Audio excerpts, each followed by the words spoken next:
Assalamualaikum. Today's our topic is about thermal expansion. Thermal mean something related to heat and expansion mean getting big. यानी कि बड़ा होना. क्या अगर हम किसी बॉडी को हीट दें तो वो बिग हो, बड़ी हो जाए. इसका मतलब हुआ कि अगर हम किसी बॉडी को हॉट करें तो वो क्या होती है, एक्सपेंड होगी, बिग होगी. अगर हम किसी बॉडी को कोल्ड करें तो वो क्या होगी, कॉन्ट्रैक्ट हो जाएगी. ठीक है, तो अब हम कुछ एग्जाम्पल डिस्कस करते हैं जो चीज़ें गर्म होने पे एक्सपेंड होती हैं और कोल्ड होने पे कॉन्ट्रैक्ट होती हैं. अब जो थर्मल एक्सपेंशन को एक्सप्लेन करने के जो एग्जांपल मैं डिस्कस करूंगी वो है आपके पास थर्मोमीटर. थर्मोमीटर वो डिवाइस है जो आप टेम्परेचर को मेजर करने के लिए यूज़ करते हो. थर्मोमीटर फर्स्ट एग्जांपल हम लेंगे. थर्मोमीटर से हम क्या करते हैं, टेम्परेचर को मेजर करते हैं. जब हम थर्मोमीटर को किसी बॉडी के साथ टच करते हैं तो इसके अंदर जो मौजूद मरकरी लिक्विड होता है ये क्या होना शुरू हो जाता है, एक्सपेंड होना शुरू हो जाता है. जब मरकरी लिक्विड को बॉडी के साथ टच करते हैं तो बॉडी हॉट होती है. जब बॉडी हॉट होगी थर्मोमीटर भी क्या हो जाएगा, हॉट हो जाएगा. जब थर्मोमीटर हॉट होगा तो इसके अंदर मौजूद मरकरी लिक्विड भी क्या होना शुरू हो जाएगा, एक्सपेंड होना शुरू हो जाएगा. ठीक है, इसके अंदर एक ट्यूब होती है जिसके अंदर ये मरकरी लिक्विड क्या होना शुरू होगा, एक्सपेंड हो. जहाँ तक एक्सपेंड होता है वहाँ तक हम उसमें क्या कर लेते हैं, उसका टेम्परेचर मेजर कर लेते हैं. ठीक है, अगर हम इसी थर्मोमीटर को कोल्ड वाटर में रखें, कोल्ड वाटर में रखने से क्या होगा, इसके अंदर जो मौजूद मरकरी है वो क्या होना शुरू हो जाएगा, कॉन्ट्रैक्ट होना शुरू हो जाएगा. ठीक है, पहले जो है वो मरकरी जब हॉट था तो वो क्या हुआ, एक्सपेंड होना शुरू हो गया. ठीक है, जब वो कॉन्ट्रैक्ट होगा मरकरी तो वो वापस अपनी जगह पे आ जाएगा. ठीक है, इस तरह थर्मोमीटर के अंदर मौजूद जो मरकरी लिक्विड है वो हॉट होने पे एक्सपेंड हो जाता है और कोल्ड होने पे कॉन्ट्रैक्ट हो जाता है. अच्छा, दूसरी एग्जांपल जो हम थर्मल एक्सपेंशन को एक्सप्लेन करने के लिए यूज़ करते हैं वो है आपके पास रेलवे ट्रैक की. आपने अक्सर जो है वो रेलवे ट्रैक देखा होगा कि रेलवे ट्रैक जो है जब बनता है तो उसके दो ट्रैक्स के दरमियान गैप छोड़ते हैं. ठीक है, वो गैप क्यों छोड़ते हैं, जब आपके पास समर सीज़न आता है तो ये ट्रैक क्या होते हैं, हॉट अप होना शुरू हो जाते हैं. जब हॉट होते हैं तो ये एक्सपेंड होते हैं. ठीक है, एक्सपेंड जब होते हैं तो इन पटरियों को एक्सपेंड होने के लिए, ट्रैक को एक्सपेंड होने के लिए स्पेस चाहिए होती है. ठीक है, इसलिए जब हम रेलवे ट्रैक जो है बनते हैं तो उस दो ट्रैक्स के दरमियान गैप छोड़ा जाता है कि जब समर सीज़न में जब ट्रैक एक्सपेंड हो तो उनको स्पेस मिले एक्सपेंड होने के लिए. अगर इन रेलवे ट्रैक के दरमियान हम स्पेस नहीं छोड़ेंगे तो उससे क्या होगा, ये रेलवे ट्रैक जो है वो टेढ़ा होना शुरू हो जाएगा, जो डेंजरस भी हो सकता है ट्रेन के लिए. इसीलिए जब रेलवे ट्रैक बनाए जाते हैं तो वो इस तरह बनाए जाते हैं कि ताकि वो जब हॉट हों तो वो एक्सपेंड हो सकें और कूल होने पे कॉन्ट्रैक्ट हो सकें.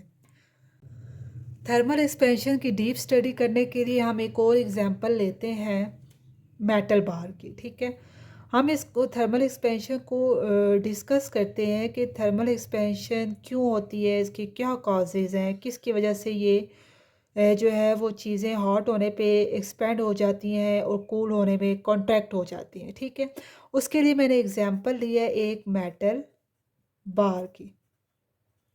अगर हम मेटल बार को जो है वो माइक्रोस्कोपिकली देखें तो मेटल बार के अंदर जो एटम्स और मॉलिक्यूल्स होते हैं वो अपनी ही जगह फिक्स होते हैं और वाइब्रेट कर रहे होते हैं. ठीक है, अपनी मेन पोजीशन के अबाउट वाइब्रेट कर रहे होते हैं.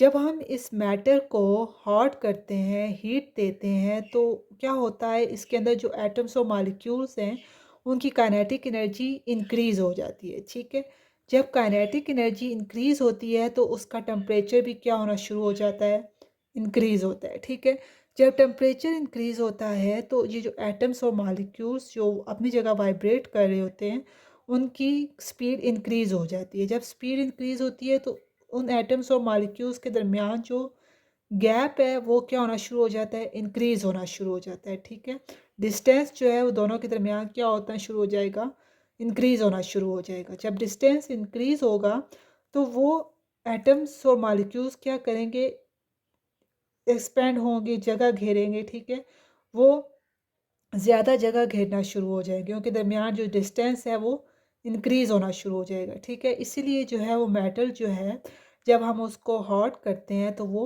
एक्सपेंड होता है। क्यों एक्सपेंड होता है, क्योंकि उसके अंदर एटम्स और मॉलिक्यूल्स जो है उनकी काइनेटिक एनर्जी इंक्रीज़ होती है, उनका टेम्परेचर इंक्रीज़ हो जाता है, तो उसके दरमियान जो डिस्टेंस है वो भी क्या होना शुरू हो जाता है, इंक्रीज़ होता है। जब एटम्स और मॉलिक्यूल का डिस्टेंस इंक्रीज़ होना शुरू हो जाता है तो वो क्या लेना शुरू कर लेते हैं, स्पेस लेते हैं, जगह घेरते हैं, इसलिए वो हॉट होने पे एक्सपेंड होती है।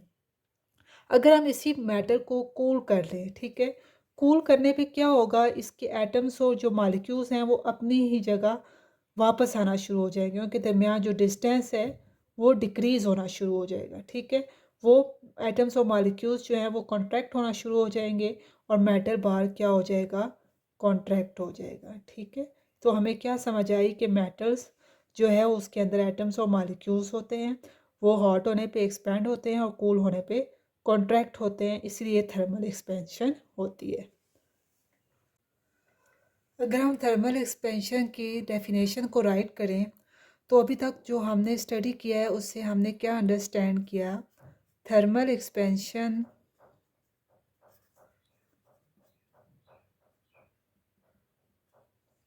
is the tendency of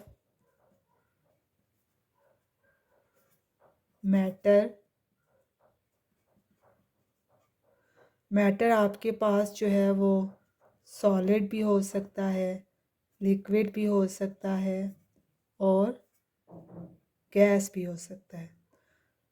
to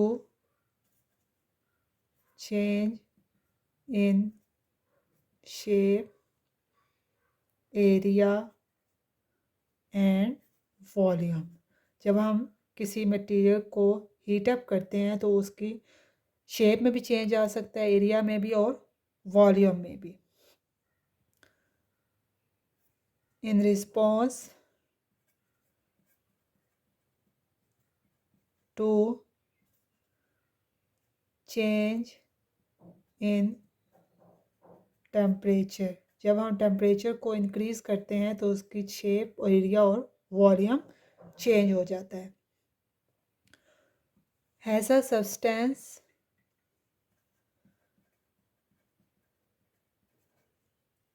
heat up,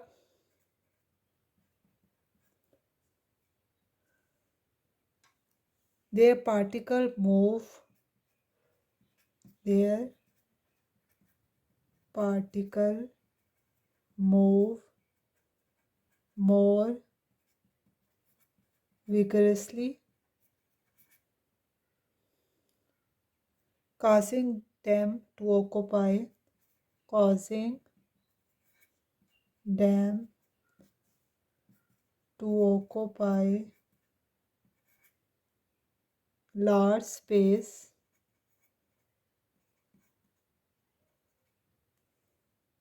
and leading to the expansion, and leading to the expansion.